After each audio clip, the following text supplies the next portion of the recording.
que hay que capacitarse. Esperemos tener éxito.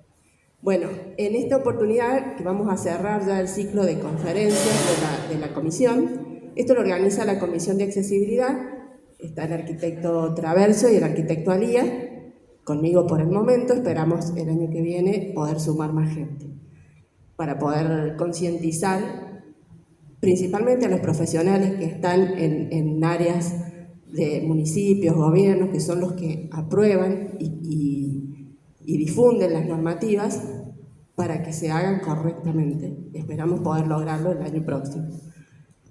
En esta oportunidad va a resaltar la arquitecta Marta Lázari. Ella es especialista en infraestructura educativa y coordinadora de accesibilidad de universidades nacionales.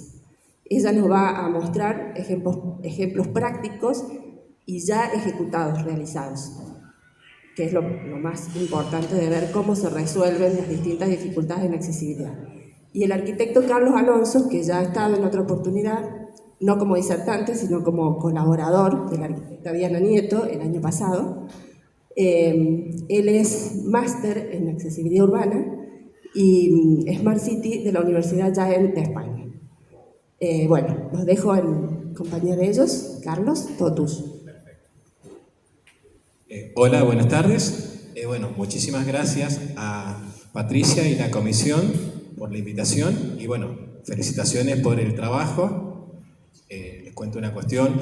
En el tema de comisiones de accesibilidad en el país, recién hay muy pocos colegios que estamos empezando. El año pasado estuvimos acá con Diana Nieto de La Rioja, la charla organizada por el colegio de ustedes, y ahí empezamos a conformar una comisión más de integración regional. Empezamos La Rioja, Mendoza y San Luis. Bueno, queremos sumar a otras regionales, pero no es fácil sumar muchos colegas en el tema de accesibilidad. Lo bueno que acá también hay gente de organizaciones sociales, algunas personas con discapacidad, porque esta es una temática transversal a todos. Bueno, yo voy a dar una ponencia general sobre algunos conceptos o ejemplos de accesibilidad urbana.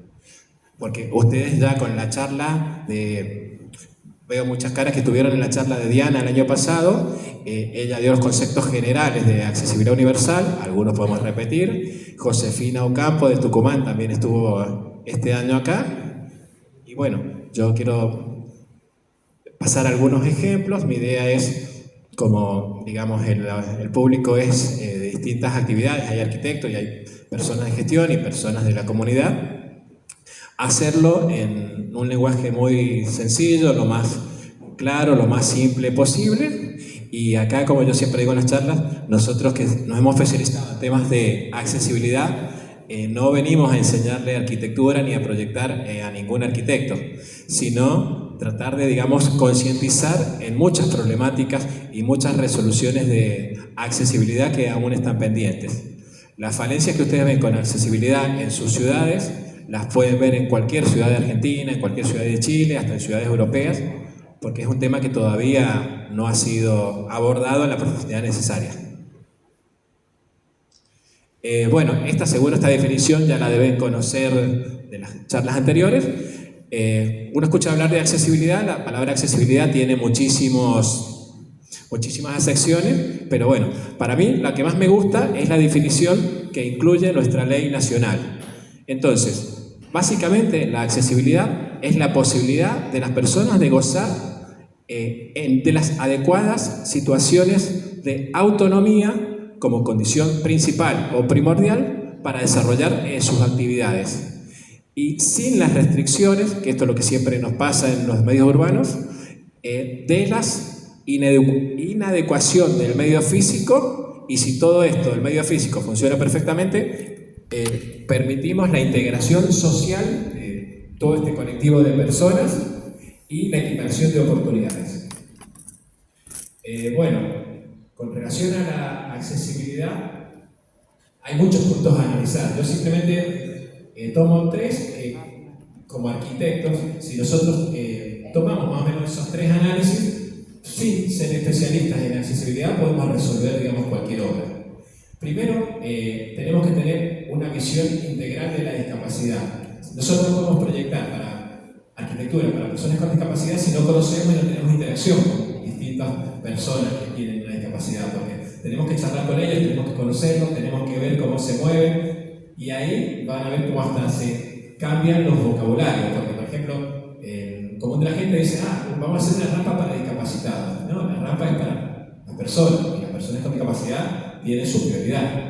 Y una persona ciega o una persona con discapacidad no. Por ejemplo, yo tengo un amigo que sale de algunas ponencias y para mí es mi amigo Marcelo. Entonces no hay que ponerle muchos rótulos y muchas características de ese tipo.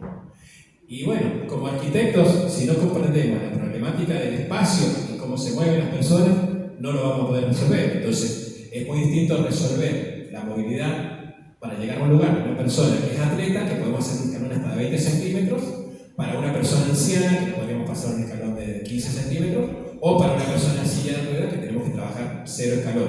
Entonces, si no conocemos cómo se desplaza y cuál es el espacio, nunca lo vamos a resolver.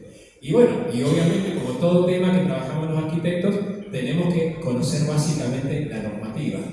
Si nosotros respetáramos la normativa, la ley nacional, prácticamente habría muy poca inaccesibilidad en las ciudades. Pero, ¿qué pasa en la práctica? Para aprobar cualquier proyecto lo aprueban las municipalidades con los códigos municipales. Y para que tengan una idea general, un código municipal, hasta de la ciudad más avanzada, está mucho más atrasado en sus preceptos y principios que la ley nacional. Entonces, ahí ya partimos de una dificultad. Y la ley nacional no se aplica si no la ratifica la provincia o el departamento. Entonces, prácticamente casi nadie la aplica. Y sobre todo en instituciones públicas nosotros deberíamos aplicarla al 100%, porque no podemos construir obras que financie el Estado y que sean inaccesibles. Bueno, ¿por qué las ciudades son inaccesibles? O sea, no es que los arquitectos no saben proyectar, no sabían o no quisieron, pero ¿qué pasa? Todos los que hemos sido arquitectos, o somos, nos hemos formado con esos tres muñequitos. Bueno, creo que hay una persona que no sé si tenés resto visual o tenés discapacidad, ceguera total, no sé cómo te llamas. Baja visión. Baja visión, ¿no? Por lo menos ahí en mancha, ¿empezás a distinguir las figuras o te lo...? El rostro, sombra y bueno, escucho muy bien. Perfecto. Bueno, entonces, ¿cómo nos formaron los arquitectos? En Grecia había un hombre ideal, fíjense en la escultura, el hombre musculoso perfecto que está a la izquierda. Después viene el Renacimiento. Se crea el Da Vinci, el hombre de Vitruvio, con las proporciones ideales, y después, más adelante, bueno, el siglo XX, ya Le Corbusier, como el gran referente de la arquitectura del siglo nuestro, a través del modernismo, crea ese muñequito que está ahí al lado, alto y oscurito, que es el famoso módulo. Bueno, esa foto es gracias a ustedes porque es el mural que tiene el colegio, que me parece una obra de arte. Entonces los arquitectos aprendimos con esto. Y si nosotros aprendemos con esto, vamos a ver qué pasa. Pero, ¿qué pasa? Cuando nosotros vamos a la calle, esos hombres no existen. No sé si alguno los ha encontrado o los ha visto en ninguna parte. Nos encontramos con eso. O sea, la sociedad, la comunidad, está compuesta por una diversidad del ser humano. Entonces, en la calle, en nuestra vida, vamos a encontrar niños, mamás embarazadas, papás paseando a su bebé en carrito, chiquitos de distintas edades, personas en silla de ruedas, personas adultas, personas ciegas o de baja visión, hombres muy altos como jugadores de básquet, y bueno, el único más cerca de ese hombre ideal de todos es Julián Álvarez. Entonces, para él sería la arquitectura más con los modelos anteriores. Para la mayoría de los usuarios tendríamos que responder con otros principios. Y bueno, eso es lo que aprendimos en todo lo que es teoría de arquitectura del principio hasta el final. Y después, así trabajamos y reflejamos distintas generaciones de arquitectos, eso en obra.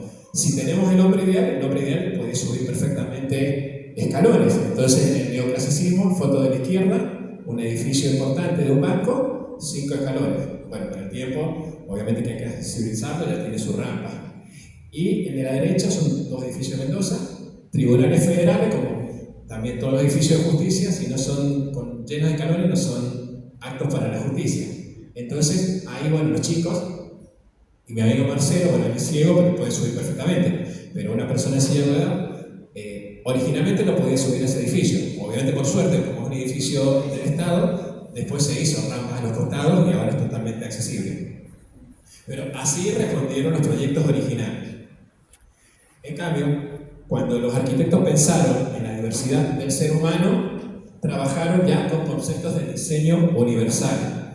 En la foto de la derecha, el Hospital Central de Mendoza tenía una escalinata como de 15 escalones, bueno, se pone una rampa para todos.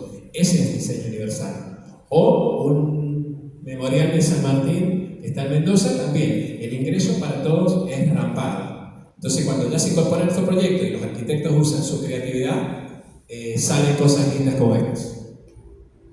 Bueno, hay un montón de normativas, esto se los voy a dejar así en un escrito para que si alguien quiere profundizar, busca los números de leyes, pero como arquitecto, si uno tiene que proyectar y toma la Ley Nacional 24314, que está en rojo, con ese decreto, en un librito, en 10 hojitas tiene todos los parámetros técnicos para proyectar accesibilidad sin ninguna barrera.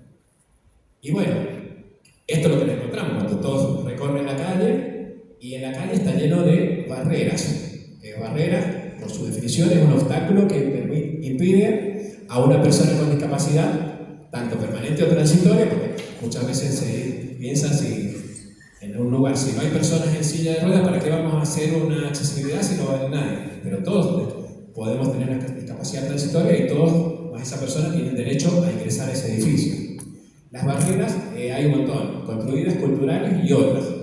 A nosotros en esta charla solamente nos interesan las construidas y las culturales. Las construidas, bueno, en el ámbito nuestro, trabajamos en arquitectura, en la parte de edilicia y trabajamos en urbanismo. Entonces, hay lugares que prácticamente con una resolución, ni siquiera siendo magia, se puede resolver la accesibilidad. Eso es Valparaíso, Chile, donde las veredas tienen fuertes pendientes, entonces habría que a esos lugares quizás usar, no queda más remedio que usar la calle, porque tener una vereda de 1,50 no da para rampa y otras cosas.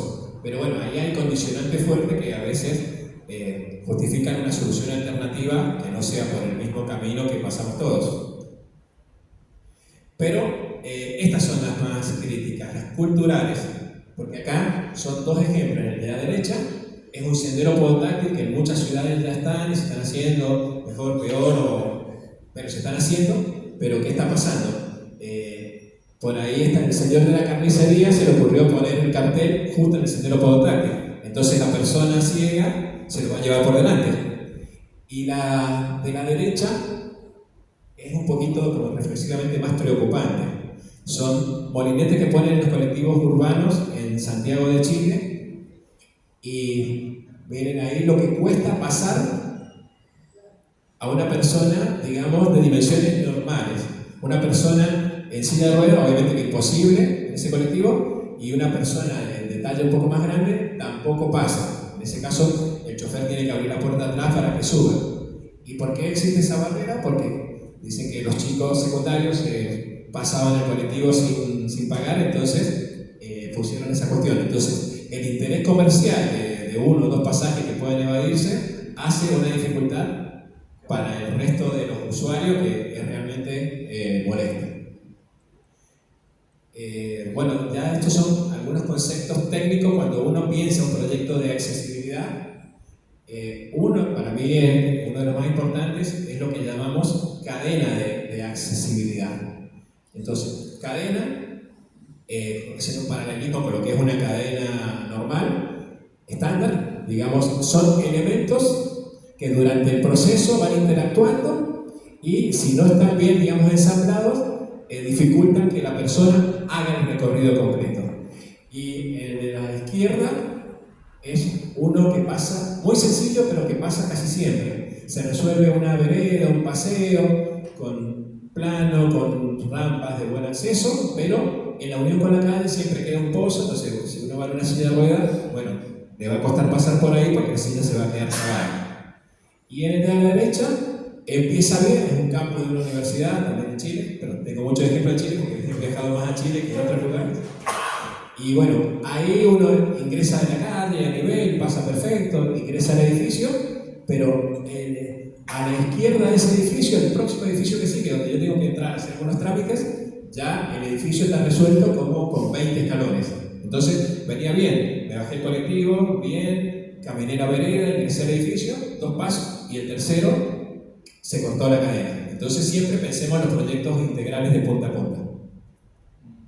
Y bueno, este es un tema también importante que muchas veces los arquitectos lo descuidamos, como que se lo damos que es tema de los diseñadores, pero es un tema que tiene que ver para todos, arquitectos, diseñadores y cualquier persona que hace, hasta cuando hacen un flyer para difundir un taller de cocina, que es la accesibilidad comunicacional. No vamos a abundar mucho el tema, pero básicamente es importante usar letras sencillas, lo que le llaman técnicamente letras de palo seco, buenos contrastes, y ahí, por ejemplo, el primero es una sátira de la superposición de carteles, que esa es una viñeta de un chiste, pero pasa en muchos lugares que está lleno de carteles y la persona se marea y termina comprendiendo lo que quiere ver. En cambio, todos los otros son buenos ejemplos, funcionan muy bien los iconitos, donde uno pone el colectivo, pone los símbolos de baño, un montón de cosas. Y bueno, para mí uno de los mejores ejemplos de accesibilidad comunicacional son los letreros viales. Por suerte, como esos están bajo otra convención, mucho antes que la accesibilidad, porque vienen bajo otras normativas, pero siempre suelen tener el fondo oscuro, en este caso azul, y la letra blanca, la flecha muy visible, y bueno, ese sí lo conocen todos porque es la esquina de la catedral de ustedes, Pringles y Rivadavia. Bueno, ¿sí? ¿sí? Es el gran problema que tenemos con las aplicaciones también, que no tienen accesibilidad. Por ejemplo, yo veo un fondo blanco y más, también no lo veo. Por ejemplo, el WhatsApp blanco con la letrita chiquita. Sí, para tu, digamos, resto visual, o sea, distinguir sombras, eso dificulta. Por eso, este tipo de cuestiones, ¿viste? Que no solo es para, lo tienen que empezar a ver los arquitectos, sino todo el que hace un afiche o un flyer, lo pone porque si vos esa letra te la hicieran con un contraste y un tamaño, y miren un tema histórico de los diseñadores industriales, antes cuando se usaban las tarjetitas personales en papel, si se fijan en un detalle, bueno, somos más viejos, quizás los jóvenes no, las tarjetitas personales tienen las letras donde está el nombre y el apellido de la persona chiquitito, que una persona ya con 40 años, si no usa lentes, no los ve. Entonces no hay que tener miedo a trabajar con iconos más grandes. Eso es importante. Incluso ahora, dentro de la accesibilidad cognitiva, en la señalización de interiores de edificios, se están usando iconos muy grandes y a veces el muñequito del baño del tamaño prácticamente de la persona. Entonces, eso es fácilmente distinguible por todos e interpretado por cualquier persona. Tampoco rebuscar en los baños porque pasa en muchos baños que los iconos son tan artísticos que cuesta, digamos, traducirlos si uno no tiene la concepción artística de lo que quiso hacer el autor, pero pasa. Y bueno, otros puntos de la comunicación, el tema braille, que bueno, el braille ahora está perdiendo un poco vigencia porque gracias a las aplicaciones virtuales con los teléfonos, con los QR, nos está organizando mucha información y eso ayuda muchísimo, pero las personas que antes tenían que estudiar en la facultad con textos en braille era bastante complicado. Hay 2 ejemplos, uno es Cultura de la Universidad de Cuyo con la traducción y explicación en braille, y el otro para mí es como una sutileza, un chiche donde ahí demuestra la sensibilidad del artista porque es una escultura de una fotógrafa debe ser de los años 30, y en el brazo tiene en braille el nombre de la escultora, pero no es común llegar a encontrar esa sensibilidad en un artista. Otro elemento de referencia son las maquetas y los planos ápticos, que serían maquetas. Una maqueta es cuando describe un lugar así en relieve, y el plano sería como un corte que usemos en arquitectura en plata, pero con relieve. Se usa un poco porque estos realmente tienen un costo de impresión muchas veces alto, y si hay que trabajarlo con materiales blandos, quizás la parte vandálica les puede perjudicar y la inversión la hace una oficina del Estado y después en poco tiempo desaparece. Bueno, y estos son ejemplos de lo que no habría que hacer. Esto se hace basado más en las técnicas, bueno, ya explicaré esa parte un poquito después, el modelo social, el modelo médico de discapacidad. Entonces, es muy común, y esto es actual, pero de una ciudad pequeña de Mendoza, donde hay una rampa, tiene que ponerle un color distinto y tiene que ponerle el logo, pero una rampa para una persona en silla de ruedas no necesita, digamos, comunicación. Para una persona ciega, más que color y pintarle dibujito, necesita una textura de piso para que lo ordene. Pero se siguen haciendo estas cosas, que proyecten algo de discapacidad ahora, no hagan, digamos, un logo para resaltar. Bueno, diseño universal, esto es muy técnico, pero básicamente el diseño universal, que está aplicado en ese ejemplo de la rampa del Hospital Central, tiene como objetivo simplificar la vida de todos, o sea, diseñando y haciendo productos, comunicaciones y espacios construidos para ser usados tanto por las personas como sea posible en sus mejores condiciones, sin costos extra. Entonces, cuando nosotros resolvemos un edificio directamente con rampa, no tenemos que hacerlo con escalera y después gastar en una rampa. Y bueno, en el espacio público, que es importante, que el diseño sea inclusivo, porque si el espacio no es accesible, en realidad no es público, porque llamamos muchos espacios públicos, pero si una rampa, unos escalones nos impiden acceder, no sería, digamos, tan público. Y esto es un pequeño apreciación cuando un lugar no es accesible, o sea, la no accesibilidad es una forma muy sutil de discriminación, porque yo hago un edificio con escaleras y ni pensé en una persona en silla de ruedas y bueno, esa persona, si no puede entrar, la estoy medianamente discriminando. Y bueno, el enfoque de la accesibilidad en las ciudades es usar más la parte humana en lo urbano, que eso Marta va a explicar un poquito más esos temas. Recomiendo ese libro de Silvia Coriat, que analiza muy bien la parte humana en la arquitectura y sobre todo en la ciudad.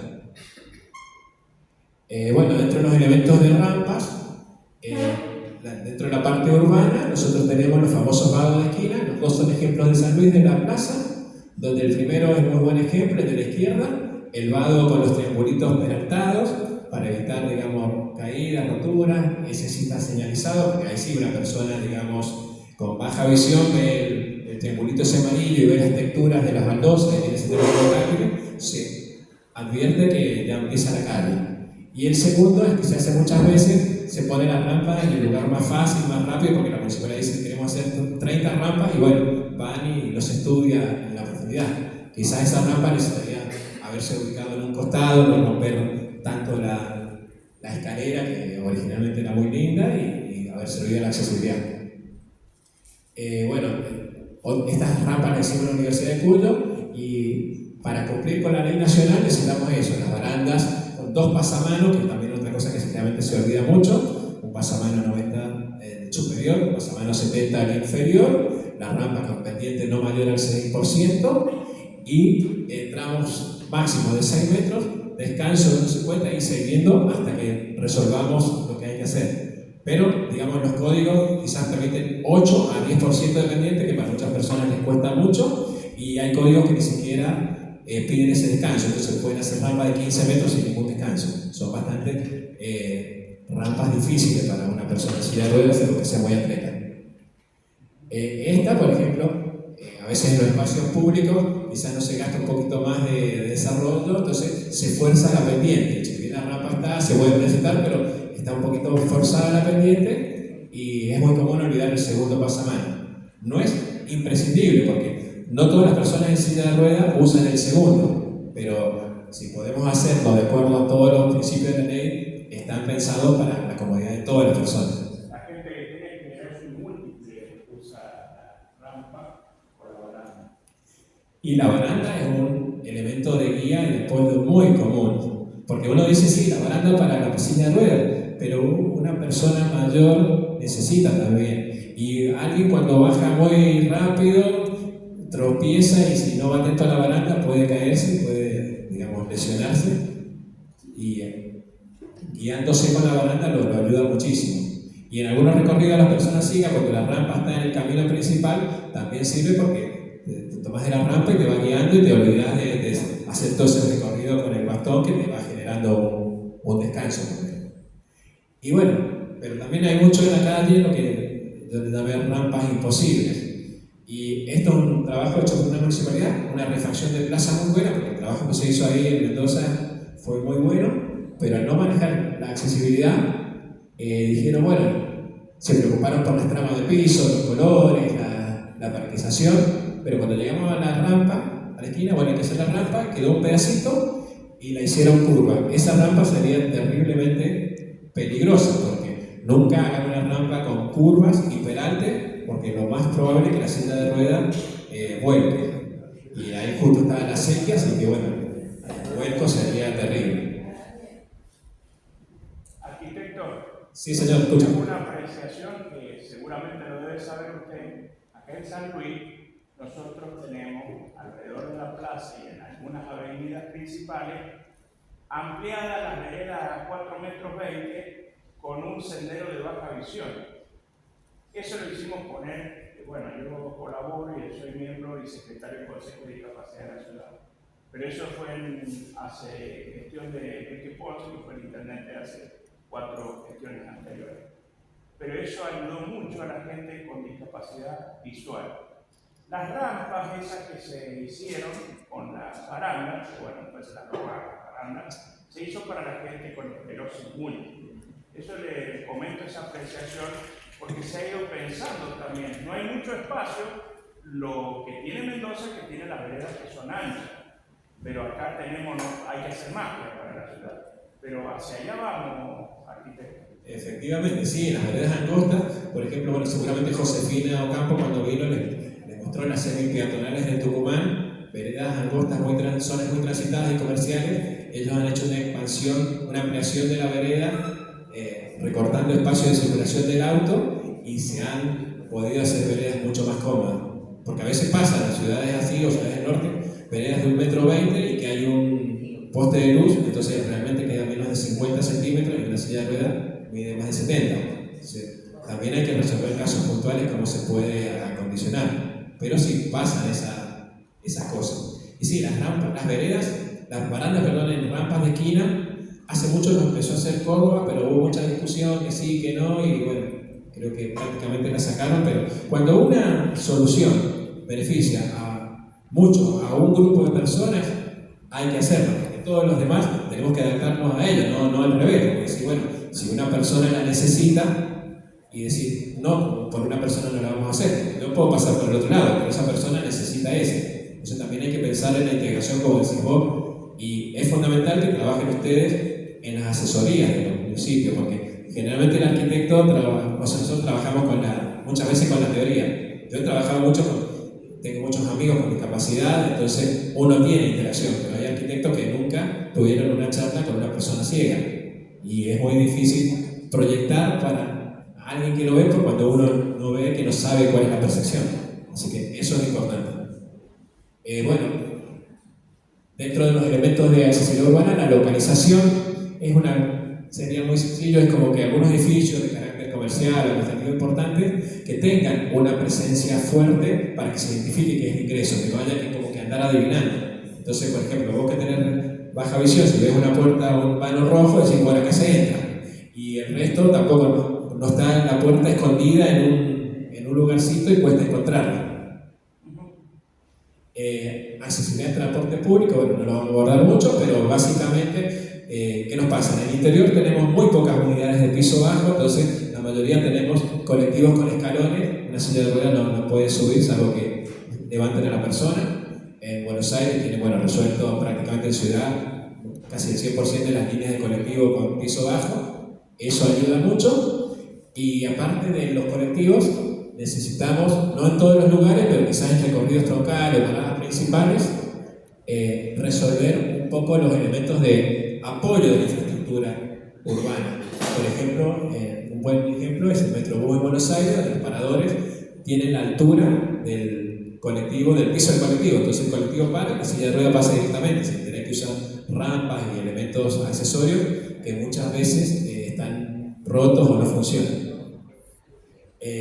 Siguiendo con las personas de discapacidad visual, lo que dijiste vos, acá están los senderos podotáctiles, que sí, es importante que también que tenga un color contrastante, porque uno dice, sí, piensa en el ciego total, obviamente que el sendero y la vereda sea gris, no hay problema, pero vos que tenés, digamos, resto visual, distinguís manchas, si vos tenés la vereda gris y tenés la línea podotáctil roja, la vas a usar y no, prácticamente ese recorrido lo vas a usar el bastón porque te va a ayudar mucho. Entonces, ese es un punto importante. Y otro punto es el conflicto cuando se dan en distintas cosas, porque, ¿qué pasa? Para mí, la persona con discapacidad tiene la primera prioridad, pero últimamente se ha puesto un poco de moda en los arquitectos darle más importancia a las ciclovías que a los senderos podotáctiles. Entonces ahí se hizo en la vereda a la derecha una ciclovía que está de verde y al lado el sendero podotáctil se ubicó muy mal, no se pensó que la persona gira el bastón 60 centímetros. Entonces ahí, cuando la persona gira el bastón, viene una bicicleta y se lo va a llevar por delante. Y la solución era muy sencilla, simplemente correr el sendero podotáctil 40 centímetros a la izquierda. Pero bueno, esa es la cuestión, no es falta de conocimiento técnico, sino falta de concepción y de charlar con una persona con discapacidad, en este caso una persona ciega, para relevar sus necesidades. Y bueno, otra cosa también olvidamos, a veces se hacen perfectas las obras, los senderos podotáctiles, pero para ciegos hay que manejar mucho lo que se llama volumen libre de riesgo, que haya una altura de 2,10 metros y por lo menos ancho de 90, libre de cualquier obstáculo. En ese caso tenemos un sendero podotáctil muy lindo, pero se olvidaron de podar las enredaderas, los árboles del costado, y bueno, mi amigo Marcelo, que es la persona ciega que está ahí, se tiene que agachar cuando pasa por ese lugar. Y si no, otra cosa muy común es que te habrá pasado vos, vas por una vereda, está perfecta, pero de golpe hay un pocito, una baldosa rota o un pozo que no se tapó. Y bueno, muchas veces pensamos en programas para hacer 500 metros de sendero podotáctil y no pensamos en cambiar 3 veredas, 3 baldosas que eran pozos y eso te podría hacer tropezar y caer. Entonces muchas veces no es cuestión presupuestaria, sino es pensar ahí la famosa cadena de accesibilidad. Y bueno, este es medio complejo, es una situación, todo esto seguramente Josefina lo dijo, prácticamente muchas cosas que hemos dicho, bueno, en la accesibilidad urbanística de cualquier ciudad vamos a encontrar problemas estructurales que no se considera la accesibilidad desde el principio. O sea, cuando la consideramos al principio que hubieron escalones, después tenemos que hacer la rampa. Problemas de diseño urbano, proyectos en ejecución que a veces no dicen, esto se hace en la segunda etapa, entonces esa parte de vereda quedó sin resolver y bueno, quedó inaccesible, se cortó la cadena de accesibilidad. Problemas de mantenimiento, como lo que vimos recién de los árboles tapando el sendero podotáctil, y los incumplimientos cívicos normativos, porque acá no se considera la accesibilidad o se considera lo mínimo y dicen, si cumplimos el código, nos aprobaron el edificio y punto, no importa que la rampa sirva o no sirva, pero aprobó. Y bueno, dentro de los elementos tenemos las calles, las zonas tipo plaza, las veredas, bueno, la calle La Reina de las Calles para la accesibilidad es la peatonal, que es la calle única, de plataforma única, que es la más cómoda de todos. Acá tenemos dos buenos ejemplos.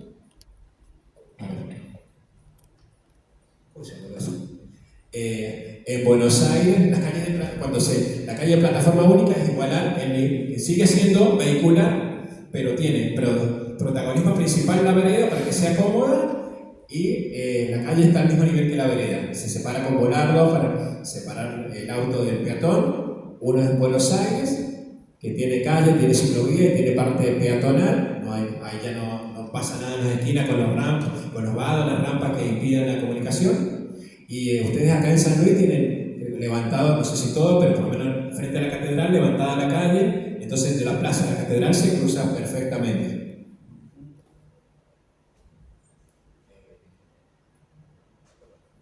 Lo escuché decir que ahí en Chile hay mucho desnivel. Valparaíso, Chile, es una zona que está en la precordillera y ahí es increíble, es altísimo el desnivel. ¿Cómo han hecho ustedes para resolver el tema en las veredas? No sé, Mendoza es todo plano, es un pozo prácticamente, ¿no? Pero ¿cómo han hecho para resolver cuando como que dicen los vecinos que tienen su casa y hacen la rampa para el ingreso del auto y vos andás haciendo trekking por la vereda en vereda? Y no, mira, eso creo que en cualquier ciudad eso está prohibido por los códigos de edificación municipales. porque teóricamente las veredas tienen que tener una pendiente constante desde el principio hasta el final de la cuadra, y las casas tienen que adaptarse a eso. No se puede, tu propiedad termina en la línea municipal donde empieza la vereda. Vos no podés hacer ningún elemento construido sobre la vereda. Entonces, esa rampita para que pase el auto está totalmente prohibida. Lo que pasa es que la usanza en muchos lugares se deja. Y esa línea municipal que la controlan las oficinas de planeamiento de las municipalidades no se respeta mucho. Se respeta en lo urbano, en lo vial. Porque ustedes han visto alguna calle que tenga salto, tenga desniveles. Todas las calles son constantes de punta a punta. Y la vereda que está paralela a esa calle, en muchos casos hay veredas. Hay saltos en la vereda. Y eso porque planeamiento no exigió, digamos, la línea adecuada. Esa línea está definida por las municipalidades. Bueno, por ejemplo, este es un ejemplo parecido a lo que vos dijiste, cómo se resolvió. Eso es la Plaza San Martín en Mendoza. Esa plaza tenía veredas, por ejemplo, de norte a sur con fuertes pendientes, que tenían 3 escalones, avanzaba 5 y así sucesivamente. Y después se movió mucha tierra, porque hubo que hacer una intervención importante, pero quedó toda la plaza sin escaleras. O sea que queda al mismo nivel y va con la pendiente natural del terreno paralela a la calle. O sea, son cosas que se pueden hacer, pero muchas veces se sigue repitiendo lo que había y no se animan a veces una inversión mover un poquito más de tierra. En esta plaza por suerte se hizo y los resultados son buenos porque después cuando las intervenciones son buenas uno ve que se hacen un montón de eventos culturales, sociales y la gente está. O por ejemplo, un espacio, digamos, de la derecha, un espacio de homenaje para los caídos de Malvinas, y obviamente que algunos van a estar en silla de ruedas para que puedan recorrer todo el espacio accesible, porque siguen habiendo monumentos de Malvinas donde para llegar a una parte todavía siguen habiendo escalones, entonces tienen que hacer la pendiente constante de punta a punta. O otra cosa, la ubicación del equipamiento. En la foto de la izquierda, en la plaza de Tucumán, se pone el banco sobre el cordón, entonces no impide para nada el desplazamiento de la persona. Entonces, si vos no ves bien y caminás por ahí, no te vas a llevar por delante nunca el banco. Que eso lo tienen bien resuelto ustedes también acá en el Boulevard Ilía. Ahí hay unos bancos, está la vereda en el centro y el banco está retirado, entonces nunca el banco va a entorpecer, digamos, el camino. Entonces, eso es un concepto teórico de ubicar el equipamiento. Entonces, hay algunos que los toman y otros que no, pero es importante empezar a considerarlo. Y bueno, esto es un simple recorrido de elementos técnicos, que hay muchos más, pero ¿qué es lo importante? Que cada vez entre todos empecemos a trabajar para lograr una ciudad, digamos, con la mayor inclusión posible y en el mediano plazo. Y obviamente, fundamental, como pasa ahora acá, esté representada toda la comunidad, porque si un día venimos todos los arquitectos y las organizaciones de personas con discapacidad trabajan en otro lugar, nunca vamos a hacer el proyecto en conjunto.